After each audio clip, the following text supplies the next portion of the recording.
હાય friend, તો જય માતાજી, જય શ્રી કૃષ્ણ. તો આપણા યુટ્યુબ ચેનલમાં તમારું બધાનું વેલકમ છે. તો કેમ છો? ઓલમોસ્ટ મજામાં જશો, હું પણ મજામાં છું. તો અત્યારે વાગી ગયા છે 11:30. તો રસોઈ બનાવવાનું મેં સ્ટાર્ટ પણ કરી દીધો છે. તો આજના રેસીપીમાં શું બનાવું છું ને, ચાલો તમારી સાથે પણ શેર કરું છું કે આજે મારે ઘર જમવામાં શું બને છે. તો જોઈ શકશો તમે, મારે લાઇટ કરવું પડે ગેસ, કેમ કે અમારે હાવ અંધારું પડે ને, તડકો નથી, વાદળા થઈ ગયા છે એટલે તડકો જ પડે. તો તમે જોઈ શકશો, ભાત પણ મેં મૂકી દીધા છે. મારે દાળ તો ઓલમોસ્ટ દાળ થઈ જ ગઈ છે. તો અત્યારે મેં કુકર પણ મૂકી દીધા છે. તો આપણે એમાં આજે બનાવવાનું છે શાક બટાણા બટેટાનું. તો બટાણા બટેટા આપણે લઈ લીધા છે, એક ટમેટા પણ સુધારી લીધા છે. તો ચાલો, ભાત પણ તૈયારી થઈ ગયું, થવાનું છે અત્યારે.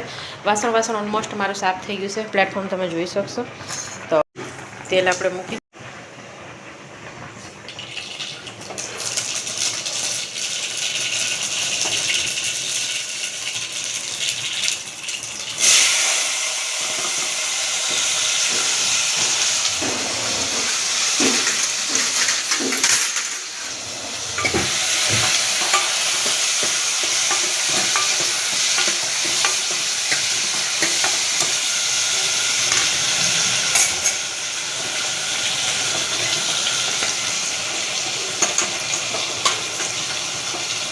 સ્વાદ અનુસાર એમાં મીઠું પણ આપણે એડ કરશું. થોડુંક હળદર નાખશું આપણે, 1 ચમચી ધાણા જીરું, 1 ચમચી મરચું, 1.5 ચમચી નાખ્યું.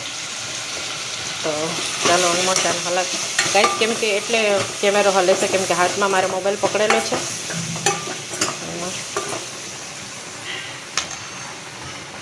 પણ આપણે જે ટમેટો લીધો હતો એ ટમેટા પણ એડ કરી દઈએ આમાં.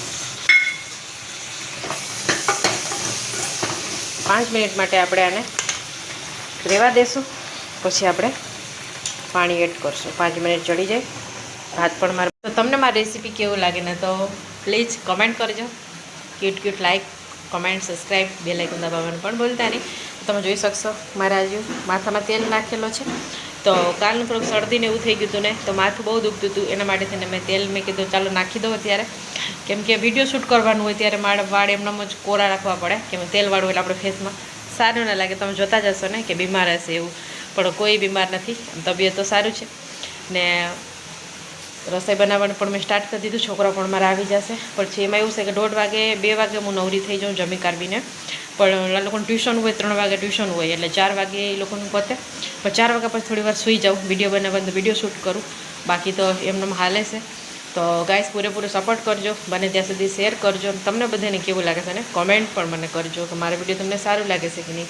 તો ચાલો, પાણી એમાં આપણે એડ કરી દઈશું, રસાવાળું. તમે જેટલું રસો રાખવો હોય એટલું. લાગે ને ગાઈસ, આનો કલર બહુ ફાઇન મસ્ત છે ને, શાક પણ બહુ ટેસ્ટી બનશે. ને આ ગેસ તમે જોતા હશો સાફ કરેલું છે. સવારમાં મારે એમ તો સાફ જ, પણ વઘાર કરીને વઘાર ઉડીને તમે જોઈ શકશો આવું છે.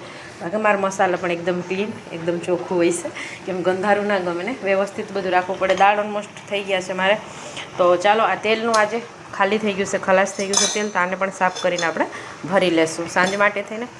તો ભાત પણ બની ગયા છે. બોઘડીમાં પાણીની બોટલ મેં ગોરો આખો ભરી લીધો હતો.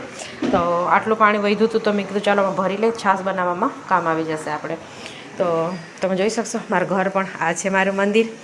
તો ઓલમોસ્ટ મારે જોઈ શકશો બધું કામકાજ થઈને બધું ક્લિયર. આ થોડું તડકો જેવું દેખાય છે, તો આટલું અંજવાળું પડે છે, નકર તો લાઇટ જ કરવી પડે છે. તો ચાલો, ભાત બની ગયું છે, હું એને કાઢી લઉં ને શાકનું કુકર આપણે બંધ કરી દે. મળું તમને વિડીયોમાં કન્ટિન્યુ.